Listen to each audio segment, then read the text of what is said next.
Welcome to Pirate Living Podcast. We are your hosts, Ron and Kristen. On this podcast, we are highlighting ordinary people living extraordinary lives. These are pirates who take small, bold actions daily to create social change. Pirate life is all about rebelling and breaking the rules for good. Creating lasting social change starts by first breaking our inner rules. After all, the hardest rules to break are your own. The pirates we highlight have dedicated themselves to creating good trouble. Today, we are talking with Carolyn Nadine Helsing. Carolyn has led quite the adventurous life, from modeling to an actress, a photographer, and also an author. Her paths have taken her to many places around the world, including going deep into the Amazon jungle. Carolyn is an active member in her community, and she is the author of the book Unapologetic: Tales of the Original Party Crasher, a memoir biography about processing the loss of her mother. So, Carolyn, we are happy to be chatting with you today. Thank you. It's so fun to be here. Happy to be chatting with you guys too. So you've told a great story about your mom's pirate journey, and you've led many adventures of your own throughout your life. So would you tell us the tale of what started you on your pirate journey and what's led you to where you are today? Oh my goodness. That's I can go way back. I probably, honestly, my mother being a pirate before her days is probably what started me on my journey. Just being in her essence, you know, she was someone who was, as my book says, you know, is very unapologetic, and she was unapologetically herself. So it was a good thing. But yeah, you know, I grew up kind of in an environment where it was okay to try things. You know, I wasn't afraid of like failing, you know, so much as I knew lessons were in the journey. So I have had the opportunity, or I have absolutely tried so many different things. I feel like I've reinvented myself like every few years. Yeah, I mean, what started me, my goodness, where do I, with the things that I've done in my life, or where I am today, or like, We've got time. Let's start at the beginning. Were you a natural birth or C-section? Probably, I guess natural birth. Yeah. Oh my goodness. So originally I'm from Hawaii, Honolulu, Hawaii. And, you know, I had gotten into doing a lot of like commercial work and so forth, and a bit of modeling and stuff. And so the natural progression is to go to the mainland, because there's only so much you can do in Hawaii to a point. Mm-hmm. So I was ready to get off the rock and explore other opportunities in California. And I did that for, and I was working not quite a bit, working on nonstop, but a bit for about 8.5 years. And then right around that time, I had gotten a new mattress, a new bed that was higher than my old one. Mm-hmm. And I had a little Lhasa Apso dog who used to, you know, jump on the bed with me and sleep with me. And he couldn't get up anymore because it was a little too high. It was higher than he was used to. So I had made a step for him to get up onto this bed. And that in essence actually led into a company where I made dog products. Interesting. So, yeah, I mean, it's funny because like I made it for him, and then my friends found out and they're like, oh wow, that's cool. I'd like something like that. So I've always been entrepreneurial. And I was kind of like craving something new in my life, to use my brain in a different way. And so it was perfect timing. And that, you know, I created this company, and we wound up doing t-shirts with slogans on it, like bitches love me, or security. And so it wound up being like 250 different sayings, and a lot of work, a lot of everything. Mm-hmm. And then I sold it about 10.5 years later. And then after doing that, I kind of wanted a bit of a break. And so I got into, just I wanted a little bit of a breather. I got into volunteer work, and kind of went back to my first love of photography. And so in my volunteer work is where, we would, I partnered up with these mobile medical clinics. And we would go to Mexico or Peru. We were we were the last actually group to go into India to do polio vaccinations via the droplets before the injection. So that was super exciting. And, I felt like I was giving back, and it was just a nice kind of reset. But the reason I mention is, so in doing all that, because I had a photography background, I would document it through my photos. And then I would also write about these experiences and submit them to the paper. And so that kind of reignited my love of writing. I've never done anything with it, but prior to this, but I was always a lover of writing, journaling, ever since I was a kid. And and then anyway, so loved writing, and then was like, oh, I'm actually not bad at it. And so that sort of progressed into I was like a freelance writer for the local papers here.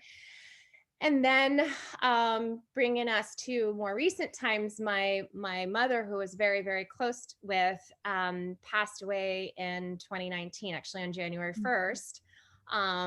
And she was just an incredible human. Definitely a pirate for her, like she's very much someone that just lived life to the beat of her own drum.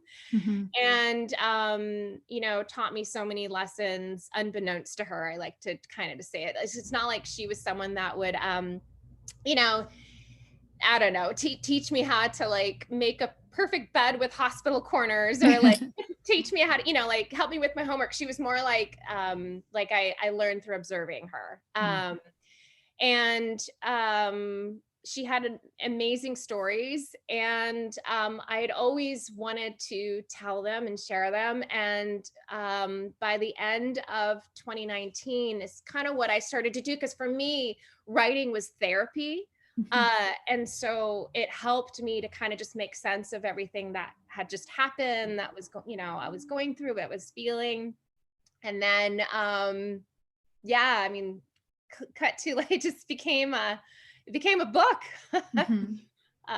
So, and also the fact that it was on the, it was right before before the pandemic. I had started it a few months before, and then here we are, everyone's in lockdown, and I'm like, well, what else am I going to do? I think I treated it like a full-time job, and that's what I did. Like every day I just wrote her stories, and wrote this book.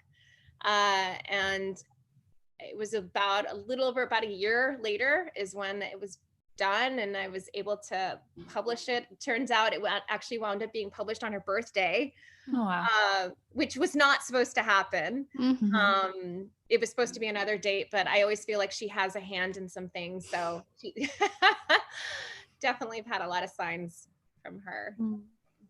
So one of the things that you said way back at the beginning, you talked about how you didn't have a fear of failure for trying new things. Where did that come from in your life?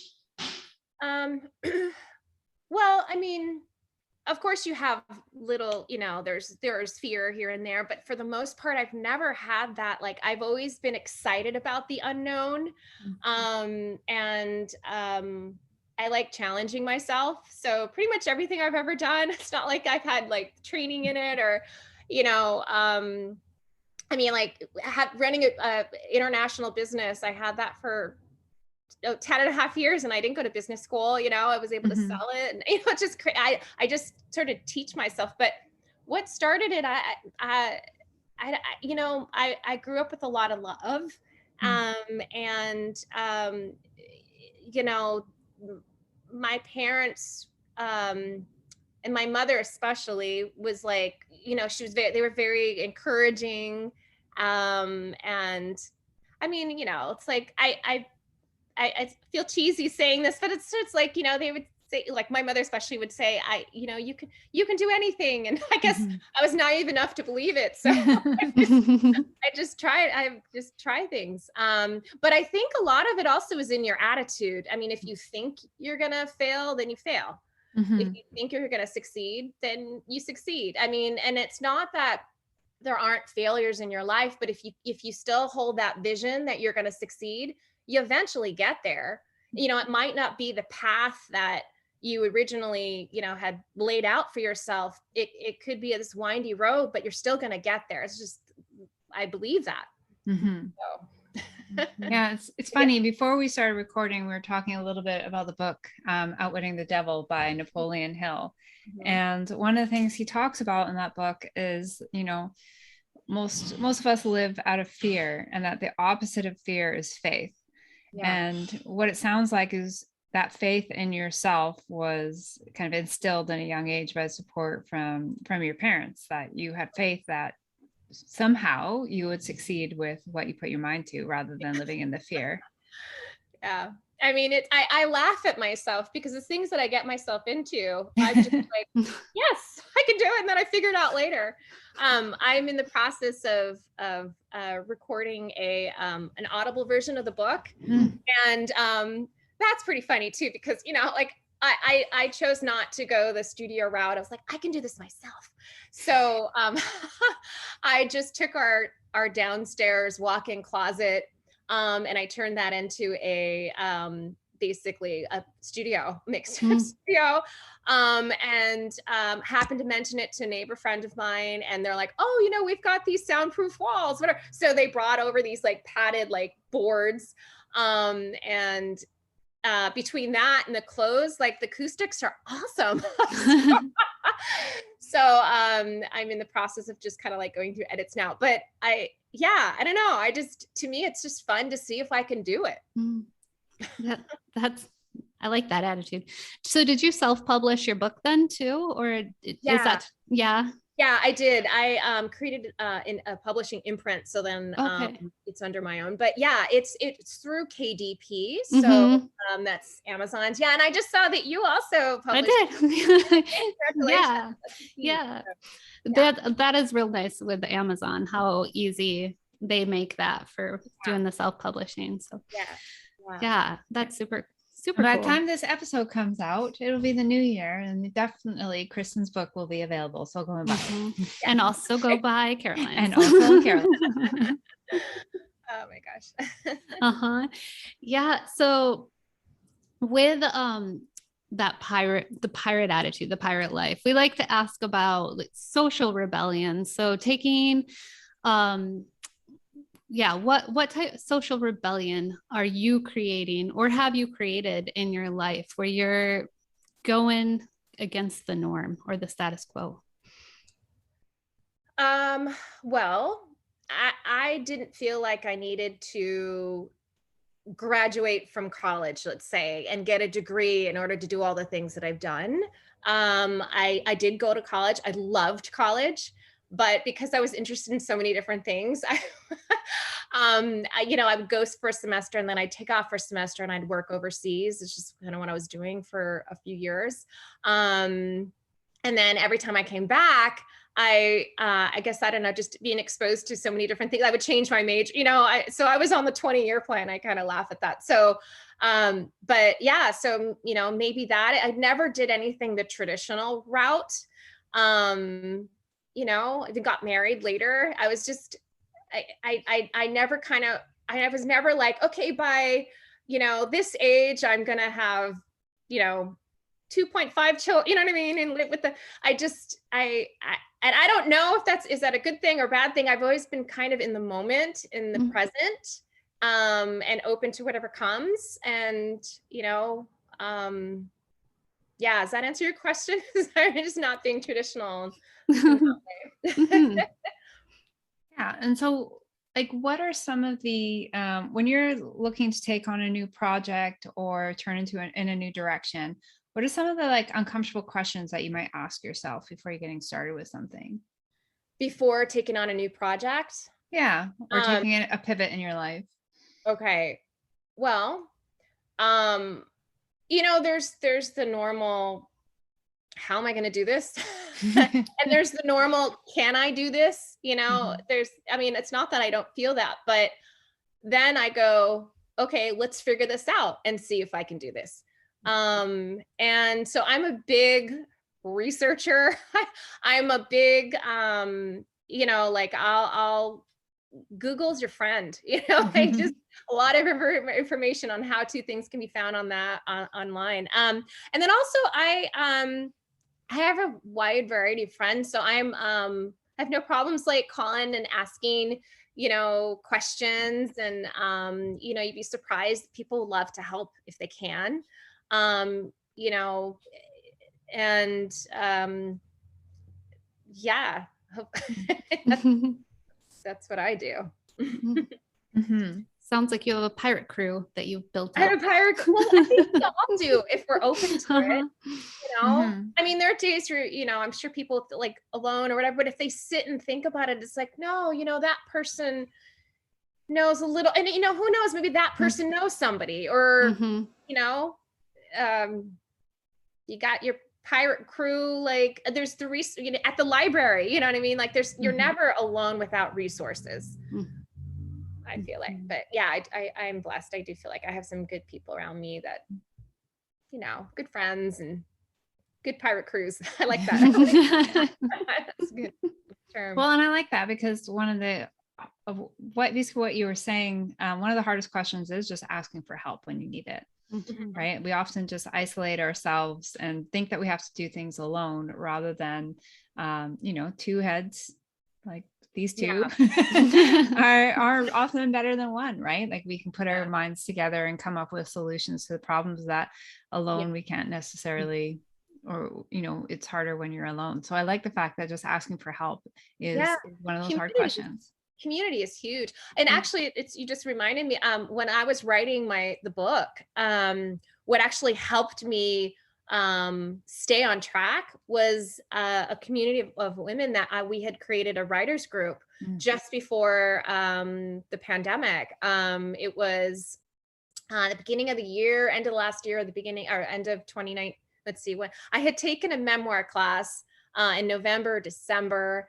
And so anyways, right after that class, and, you know, and a class ends and you're kind of like, oh, I'm going to miss you guys. You know, we were all going through that. And then one of the ladies, she had approached me and she said, hey, do you want to do a writer's group? I really like your writing. I'm like, oh my God, I love your writing. Yes, absolutely. And so a few of us just formed this group. And of course it was before, no one knew what was going to happen, you know, so I was the only one that didn't live in Los Angeles. So I'm driving up there, you know, every other week. And then, you know, March happens and we connect and we said, well, should we just do this via Zoom, you know? And I was all for it. So we wound up doing it for the whole time, you know, about a year.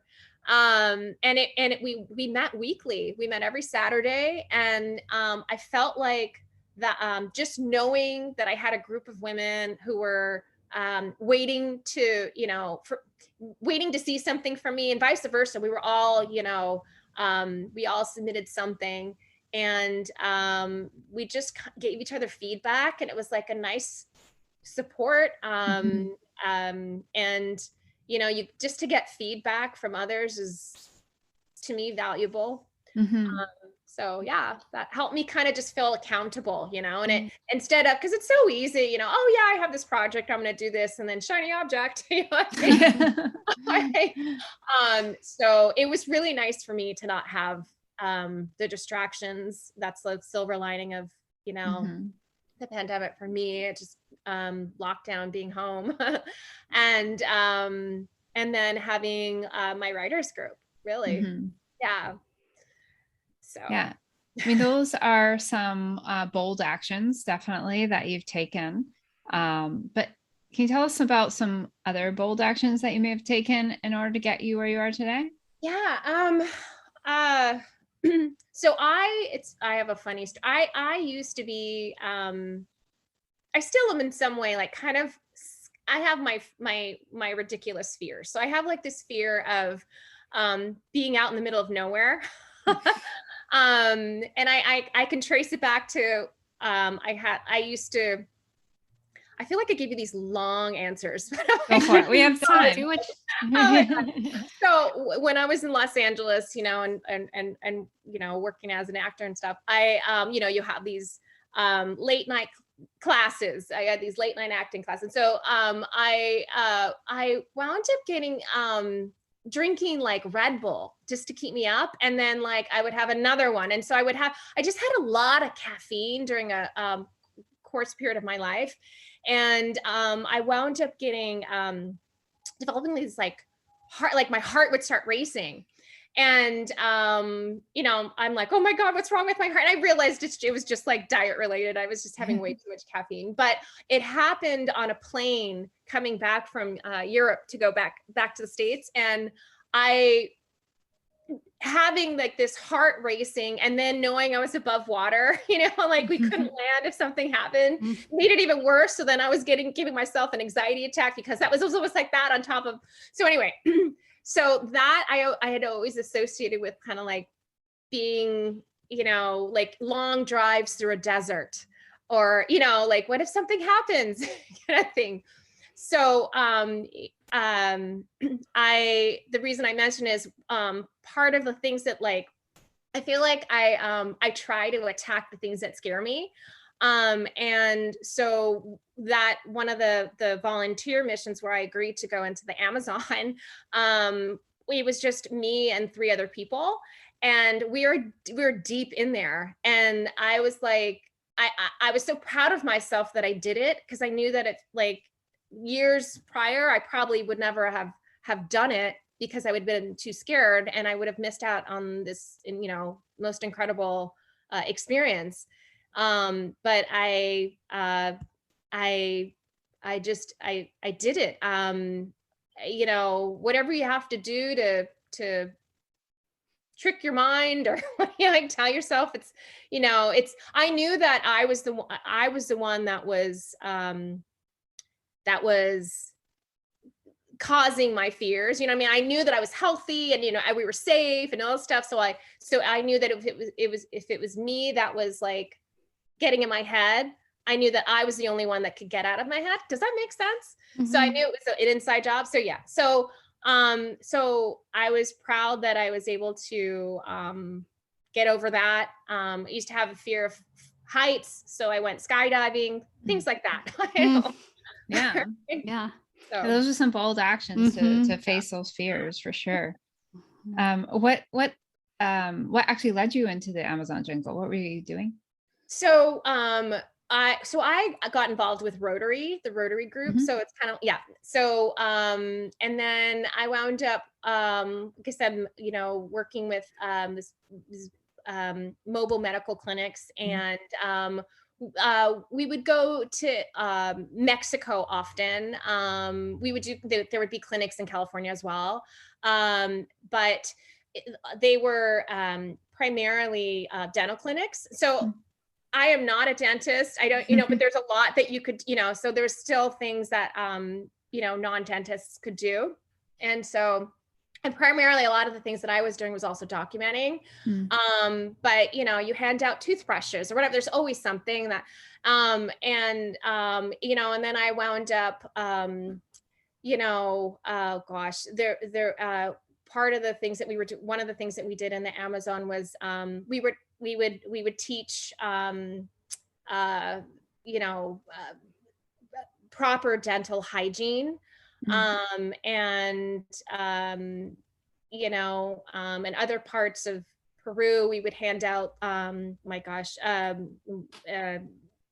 eye reading glasses. We did this in India too. And yeah, I mean, just, it's interesting to, it's a really cool feeling to be able to like give something that's so really inexpensive at the end of the day, to someone that it can change their life.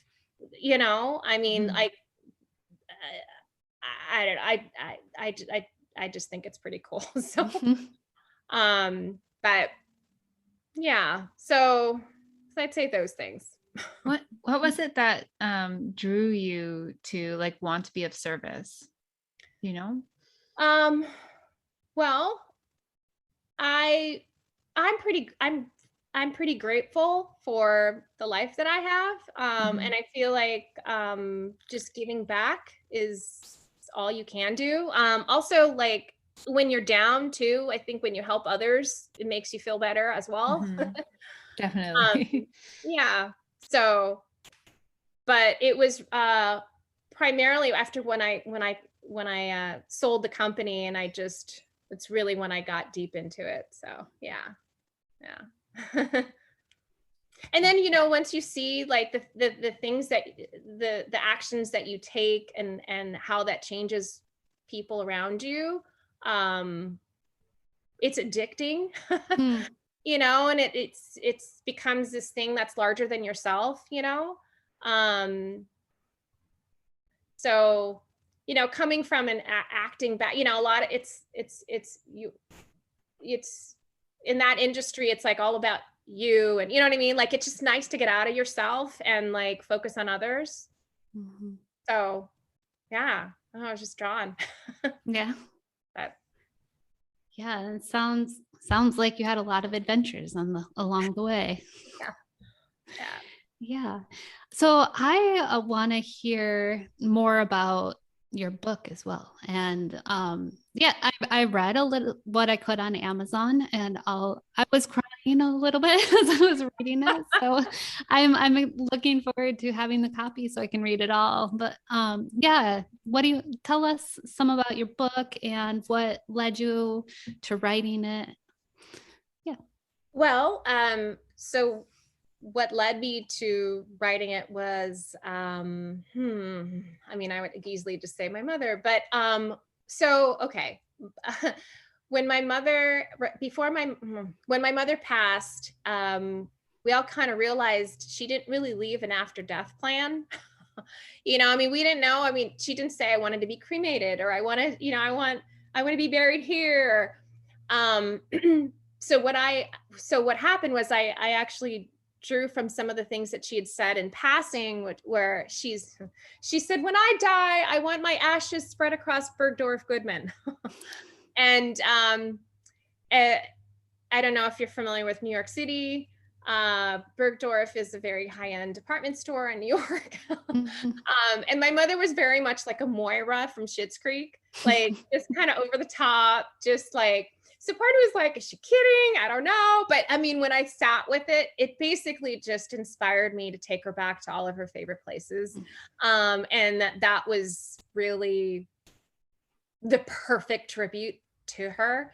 And so that was actually the first thing that I started writing about. I had this journey with her and her ashes, and revisiting all the places that she had ever loved or had ever told me about, as a child. And it was really cool for me because it was like, almost seeing it through her eyes, these places taking her back. And it was like this kind of full circle feeling for me. So I wrote about that experience, and that was the initial, like, okay, I have to get this out. And then I started, talking to people, talking to her best friend, talking to family members, and just finding out more about her. I mean, of course, I knew a lot to begin with, but there's always more that you don't know. Um, and for example, like her best friend Marilyn, I learned so much about their youth. Are you familiar with the Marvelous Mrs. Maisel? I love that show. I love that show. Yeah. So I had that in my head when I was writing chapter 3. She was they're very like they used to go to the Catskills, and Marilyn was a singer, and my mother, just like the two of them, went everywhere together, and they had all these crazy adventures there, dancing with Sammy Davis Jr. or like hanging out with all the, all the acts, really. I mean, everybody was anyone kind of like started there. So that was really fun to write about.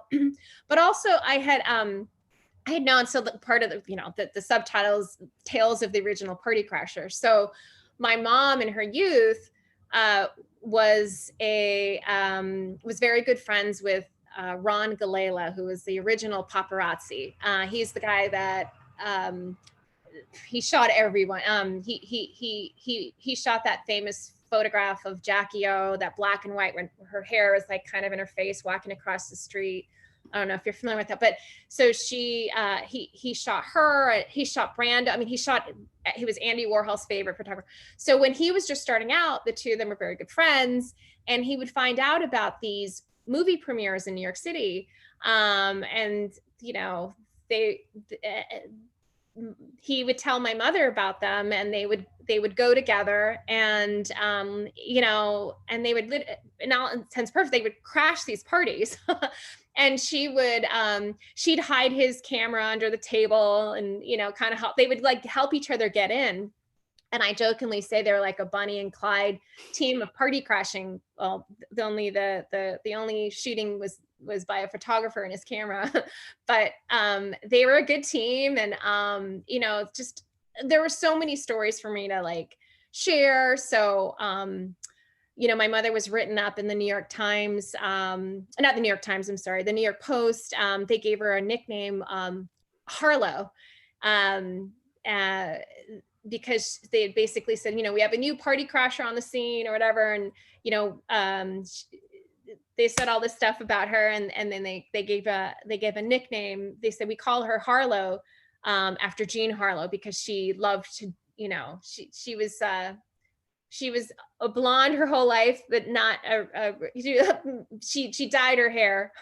So she loved the old movies, and the old movie stars, Marilyn Monroe and Jean Harlow and all that. So anyway, so she kind of loved to like, look like that. So they gave her the nickname Harlow. And originally I was going to name the book Harlow.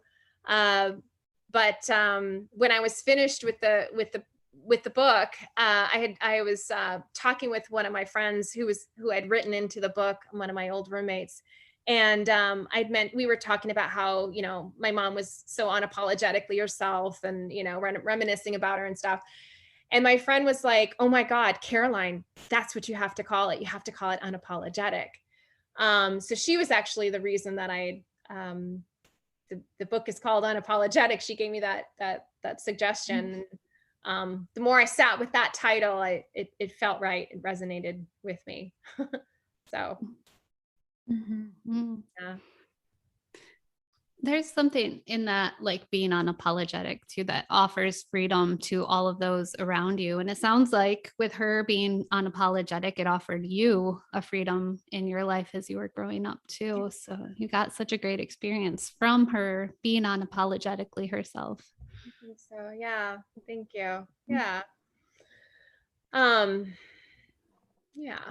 And she was definitely she was her own person, even living on an island. Like I said, I'm from Hawaii. She's from New York City. And for her to have lived on an island for 36 years, and she's not, and she's a city girl. It's pretty funny too, but she always she never really changed much. She was wearing sequins to the beach, and always fabulously herself. Pretty funny. Yeah. And my parents were complete opposites too. So my father was very much supportive of her. Like neither of them tried to change the other, which was also kind of a lesson for me too, and just acceptance, and everyone's different in this world, and there's beauty in that. Like my parents were like completely different, different backgrounds. My mom came from a big city. My dad came from like a small town in the Midwest, different religions, different, my mom was a professional dancer. My dad, his family was more like that of Footloose, growing up. So it's just complete opposites, but they just worked. He was her grounding force, and she kept life exciting. So it's nice kind of, I think, growing up in that environment. I don't know, just with that balance. Mm-hmm. So where can our listeners go to find out more about you? well, I have a website. It's carolinenadinehelsing.com, and that links all of my socials. So I'm on the social platforms, Instagram, Facebook. It's all Caroline Nadine Helsing author. Yeah. So Yeah, you can on Amazon go and read at least part of the first chapter of the book. So yeah, Kindle has a previewer, so you can read a couple chapters, and okay. then the hope is you get hooked and then get Yeah, I'm hooked. So yeah, go to Kindle or even just on the Amazon page too. That's where I was able to read, where it had your intro and the first chapter, and I'm hooked. So it works. Thank you. Mm-hmm. How would you recommend our listeners start their own pirate journeys? Well, I would say don't be afraid of failure. Don't be afraid to just try things. To me, that keeps life exciting. And I mean, I've always been someone that is kind of either had my own business or kind of worked or done freelance, the idea of doing a 9 to 5 for me is like claustrophobic. So but yeah, so whether you have, if you're able to do that, great. Just try things. Explore things. If you're not sure, what your passion is, that's a good way to figure it out. I feel like following your bliss is the best way to do it. Doing what makes you happy. So yeah, just trial and error. Take action. Take action. Exactly. If you have an opportunity, try and train your mind not to immediately go to, no, I don't think I can do that. Train it to, okay, yeah, never done it before, but let me figure it out. It's a muscle. It's just, it's like it might be awkward at first, but fake it till you make it, and then you wind up naturally thinking in this way. And your life's just way more interesting and exciting, I think. So say yes. Just say yes. Say yes to things. That's how we ended up with this podcast. It is. Yeah. How did you guys start? So would you just had an idea, right? I said, hey, Kristen, want to do a podcast? Right. And she said, yes. And you hadn't ever done one before, right? And Nope. she had to figure it out. But look what you guys are doing now. It's so cool.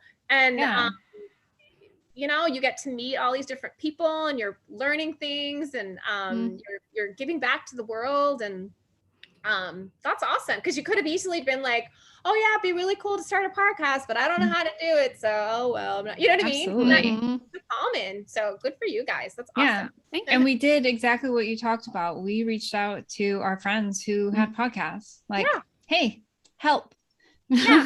Tell us what you did. And we reached out to our crew, and they helped us and they guided us. And it was just all about taking action, little steps at a time. And we were okay with sucking. Hey, this might suck at first.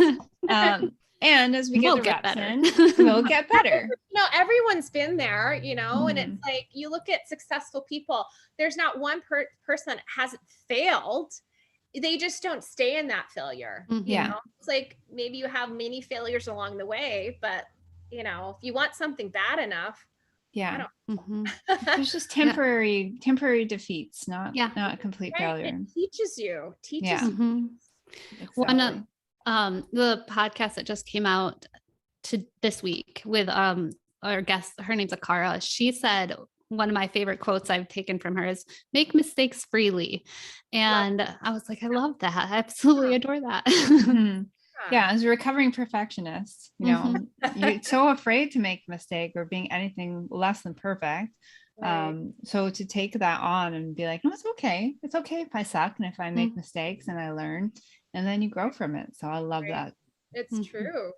I mean, and look where you guys are now, right? So Mm-hmm. that's awesome. I mean, and that's kind of what I, talking to people, getting information from others. Like I did that in the process of deciding whether or not to self-publish or go the traditional route. Did you self-publish as well? Yours? Yeah. So I don't know if you did the same thing, but like I had friends that did both. And so I talked to both and weighed everything. And I was like, I don't want to wait 2 years before my book's ready, and out and available. I also don't want to relinquish any rights. There's a lot of reasons like that. And I don't know, first time publisher, whatever it is. So, there was really no right or wrong answer. It's just what feels right to you. So yeah, yeah. we did that. Yeah. When I started on the path, I had thrown out an idea to a friend, and I somewhat was trying to hand off the book to them. I was like, hey, you have this great idea that you created over here. Want to write a book on it? And he's like, you write a book, and then like show me what you made. And so anyway, along the way, I had some support, and there was one person I was put in touch with that she threw at me all this information early in the game, where I'm like, all I know is I've written a draft. Don't know where this is going. And we got on the phone and she's like, so you can publish it, like, or no, she was even more direct. She's like, are you going to publish it or are you going to self-publish? Like, are you looking to go to a publisher or a self-publish? I'm like, I don't know. I wrote a draft. And anyway, she started going through, like, if you self-publish, like, you get to maintain all the rights. It's going to be more out of pocket initially. However, like, these are all the benefits and you'll get more money coming back in versus if you go to a publisher, you need an agent, you need all of these things. And there's going to be costs too. Get the publisher. It's a lot. Yeah. But and what she said did end up sticking with me. Like, part of me needed to wait because I needed an illustrator. I could have illustrated, but I wouldn't have illustrated my heart into it. And so I needed the right illustrator who did put her heart into it and did amazing. And so I needed some time to wait, and I got time to think about it. But when it came to it, and I was like, all right, got the illustrator, I'm going to go through Amazon and do it this way because this feels the most right. So, and I mean, funny, I feel like we're plugging like KDP, Amazon. Customer service, pretty great. Like, I thought I liked it for the customer service because, even though we're doing everything ourselves, but like, you have questions along the way, like whatever it is with uploading or formatting or whatever. And so it's so easy just to kind of like reach out to them and pick up I used it a lot. Did you? I haven't actually had yet, but they have the community too. So that's been helpful. There's videos and all stuff. So to everybody listening too, like, if you are wanting to write a book, start. Like, and there are plenty of ways to make it happen. So. Well, and what I love about that is, like, your first action wasn't deciding to publish or self-publish, right? Like, sometimes we get caught up in these big decisions, or like we get overwhelmed with the giant details versus, like, you wrote a draft, right? Like, get something on paper, or even if it's not writing a book, like, what is that first small step that you can take that's going to get you moving on that journey, rather than looking at the big scary hole, and then we just get paralyzed with fear, right? Or overwhelmed, right? And paralysis. Like, the more you think about it, you're just like, because I've been there too. But then when you can recognize that you're there, then you're like, okay, no, what do I need to do? So Yeah. I don't know if you can hear my dog is just going crazy right now. She's like, hey, can you hold on? There's can you see her? Oh, Okay. hey, normally it's my dogs, but they're normally you can hear them snoring under my desk. I might just go down with her and so she's Yeah. right. Yeah. It's like right around a certain time when she's like, okay, come play with me now. Yeah, exactly. So This is a very dog friendly podcast.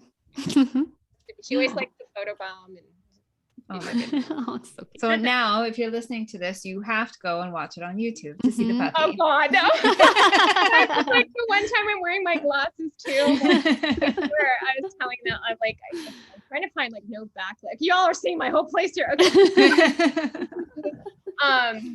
This is what happens. So I get on the ground to like hang out with her and then she goes away. I'm just gonna go back there. Anyway, yeah. So Amazing. Right here. Well, this is my mom. We do this little here. There you see that? I don't know if you can see that. Oh, lovely. Pretty. She's fun. Anyway, okay. So okay. So yeah, I mean, I don't know, like also too, with just like the topic of this book, you know, I would say anyone can kind of do it, you know, just ask questions of your family. You know, whatever it is, like for me, I love to document stuff. I'm a total, like sentimentalist. So, it's only natural for me to have like asked questions and then like written it down and saved things. And, you know, I'm so grateful that I saved all that I did because it was, those things were you know, those things inspired me, inspired new stories to tell and things like that. But I feel like, you know, anyone can talk to their parents or talk to, you know, if they're still alive or, you know, friends or loved ones, whatever, you know, and like ask questions. And I mean, there's stories out there. There's stories that want to be shared and told. And I think that's pretty cool. So, yeah. So we have one more very important question for you. Do you know any pirate jokes? Actually, it's funny. I just heard one. Oh, a couple days ago. Excellent. Well timed. Yeah. And it's kind of like a dad joke. So even better. It's what is a pirate's favorite letter? What? You gonna guess? Oh, R. Okay. Everyone thinks it's R. Like that's what I thought. No, it's C because they love C. I didn't say it was good, but none of them are. It's okay. No. Well done. At least you get credit for showing up with a pirate joke.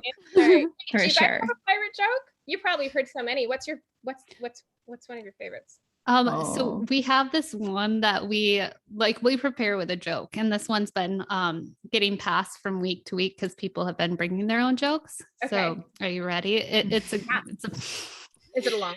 Nope. Okay, it's just ridiculous. What's a pirate's favorite veggie?